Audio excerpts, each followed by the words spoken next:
I helped catch a killer today. Wish. Well, congratulations. Welcome to Rumours Feed.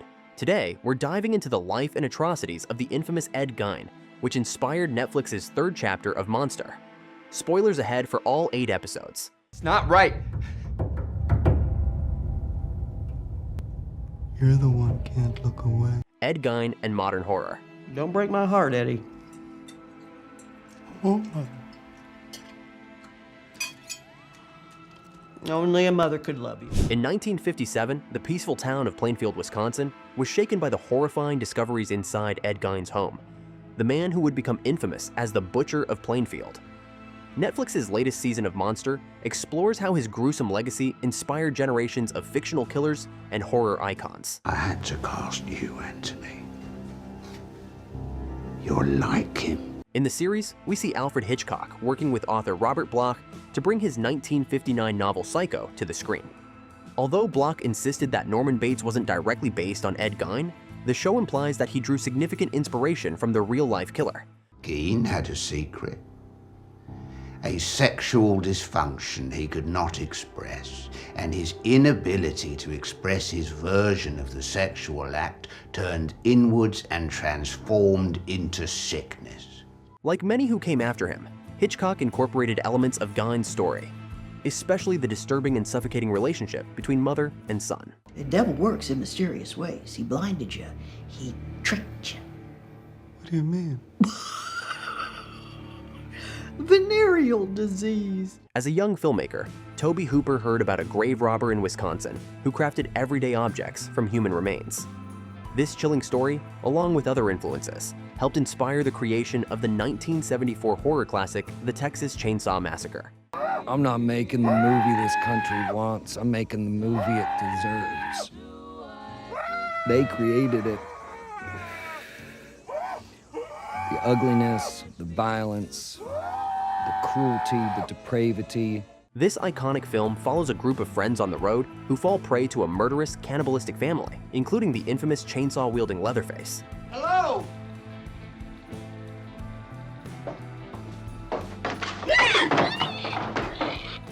While Monster doesn't explore the behind-the-scenes connections as thoroughly as earlier movies did, it also nods to Gein's influence through The Silence of the Lambs Buffalo Bill, a killer obsessed with human skin and dressing in women's clothing.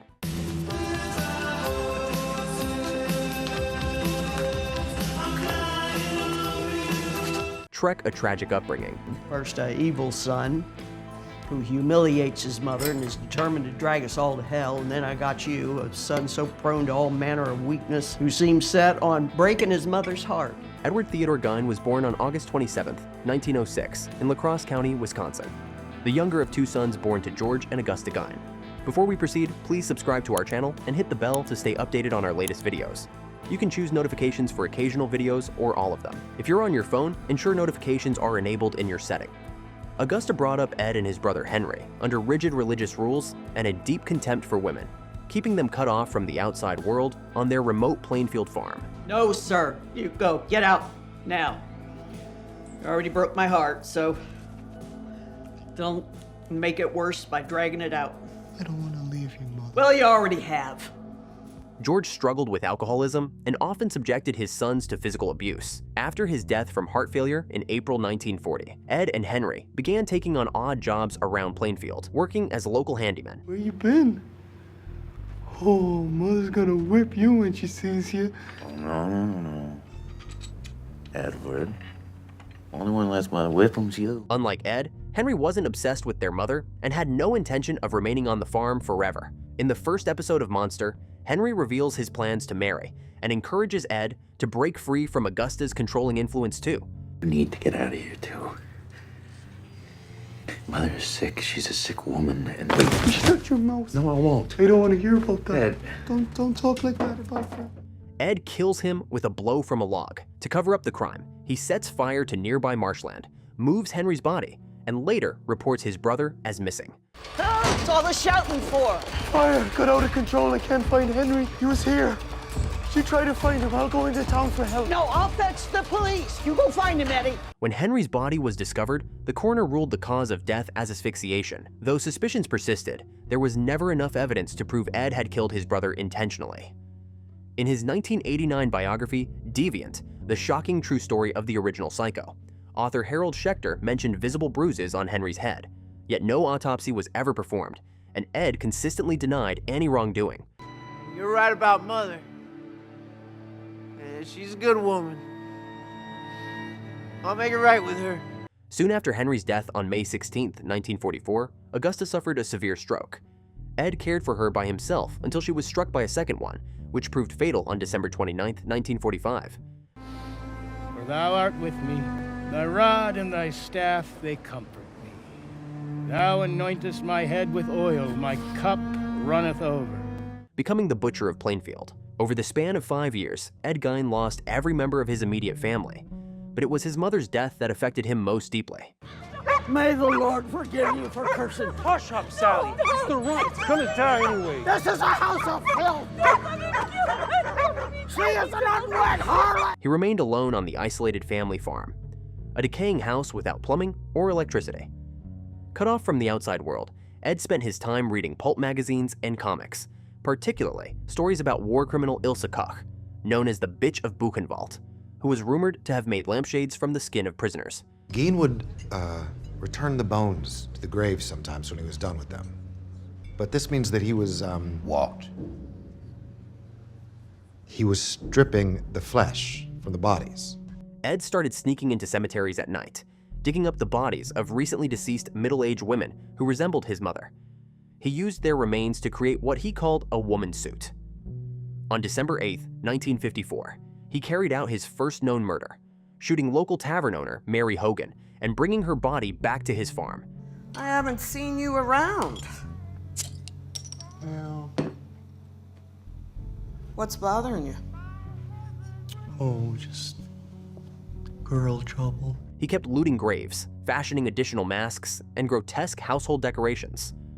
On November 16, 1957, Gein murdered Bernice Worden, the owner of the local hardware store. Thought I had a chance of another life with you, Ed. Oh, you reminded me of him. Same face, same rippling arms. Oh, makes me weak. Later that same day, Bernice's son, Deputy Sheriff Frank Worden, stopped by the store and discovered traces of blood, along with a sales receipt made out to Ed Gein. In episode 4 of Monster, the show reimagines Ed Gein and Bernice Worden sharing a date and bonding at her home, where they even talk about the possibility of him moving in. This has been just magical. I haven't skated in years. You make me feel like a girl again. You are a girl. I like it too. He revels in her acceptance of his peculiar habit, wearing women's underwear. But when he returns to his empty home, a hallucination of his mother scolds and shames him, ultimately persuading him to give up the idea. So go run to her, Eddie, your devil bride. Put a demon in that old dusty womb. Brush the cobwebs off her saggy dugs. Make the beast with 2 backs with your syphilitic bride. There's no real evidence that Gein and Worden shared any kind of romantic relationship before her murder. Episode 6 shifts focus to Deputy Worden and Sheriff Schley as they uncover the shocking condition of Gein's farmhouse and the horrifying collection of human remains inside. Mother wouldn't have nothing to do with that.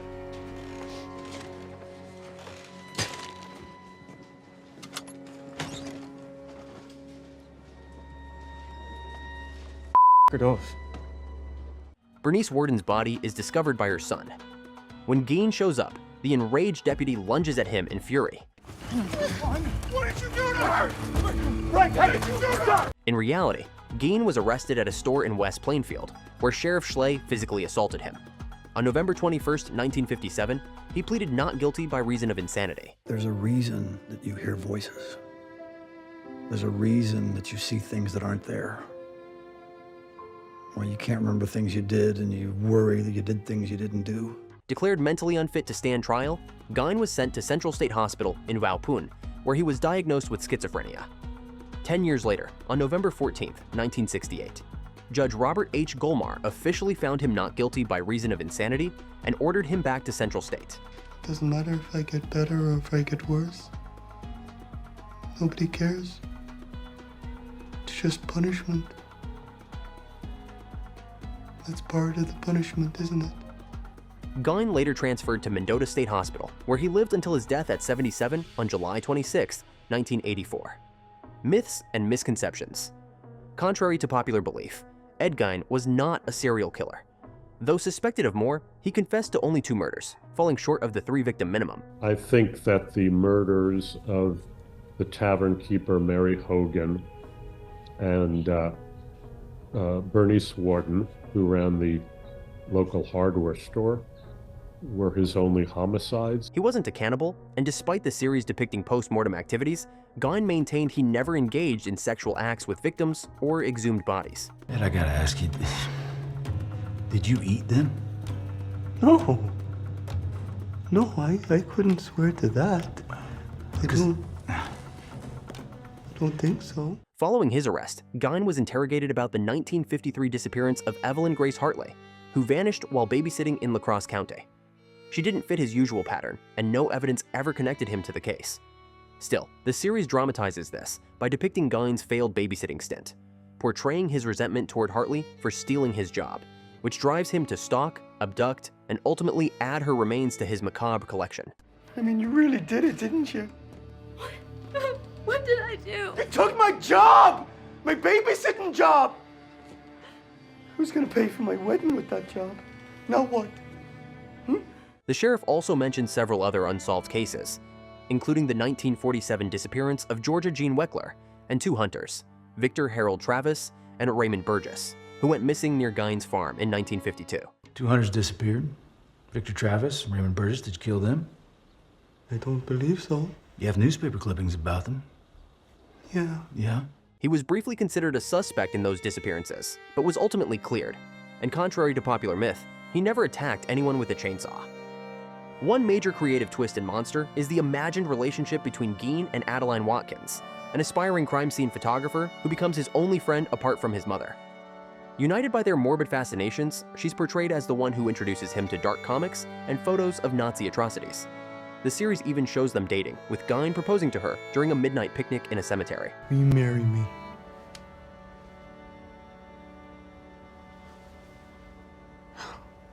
Oh no, I shouldn't have done this. No. I was just surprised. However, the real Adeline Watkins recounted a different version of events. In an interview with the Minneapolis Tribune, just days after Gein's arrest, she said they had known each other for about 20 years, but she had turned down his marriage proposal in 1955. Ashes to ashes, dust to dust. Just like it says in the Bible. Nothing human disgusts me. I think if a human can do it, it's fascinating. A few weeks later, she clarified in an interview with the Stevens Point Journal that their contact was limited to 1954 to 1955. Showrunner Max Winkler later explained that her expanded role in the series was meant to give Gein someone to talk to, considering how isolated he was in real life. Can I be honest with you? Can I tell you something honest? What? What? You're too warm. In the media, Ed Gein is arguably one of the most influential killers in pop culture, yet his real-life story has never been depicted as extensively as those of Ted Bundy or Jeffrey Dahmer. This is a skull. Oh yes, it is.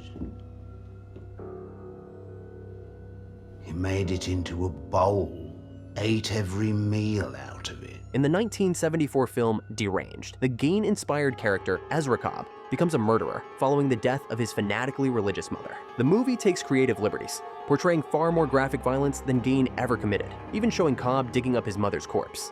But if I untie you, you'll try something. No, I won't. I promise. The 2000 biopic In the Light of the Moon, starring Steve Railsback as Gein, is largely accurate, but shows him gifting neighbors meat he claims is venison, which the real Gein reportedly didn't do. I hope you're hungry, because I'm being a cooking. I sure am. Smells good. In 2007's direct-to-video film Ed Gein, The Butcher of Plainfield, Kane Hodder took on the role of Gein. Though the movie sticks relatively close to the facts, it portrays him as a violent spree killer, a stark contrast to the withdrawn, introverted man described by those who actually knew him. Is there anything else I can help you with before I add this all up? No, I got everything I need. Got some rope. Wire. That's a fine-looking pickaxe, Mr. Gein. Beyond the 2010 comedy Ed Gein the Musical, he inspired grunge and metal bands like Slayer, Tad, Blind Melon, and Mudvayne. Surrounded by an old friend, and yet I'm treated like a rural mannequin. Netflix's Monster. The Ed Gein Story premiered on October 3rd, 2025, and, like most Ryan Murphy projects, sparked immediate controversy. Casting Charlie Hunnam as the Wisconsin killer raised doubts about his portrayal. Things are going to change around here. When I bring a friend to meet you, you say hello! Don't you tell me what to do. With limited information on Gein compared to others, showrunner Ian Brennan embellished heavily, adding fantasy sequences, a love interest, and lurid actions Gein likely didn't commit. I didn't mean to hurt your feelings, Mary. It's all right.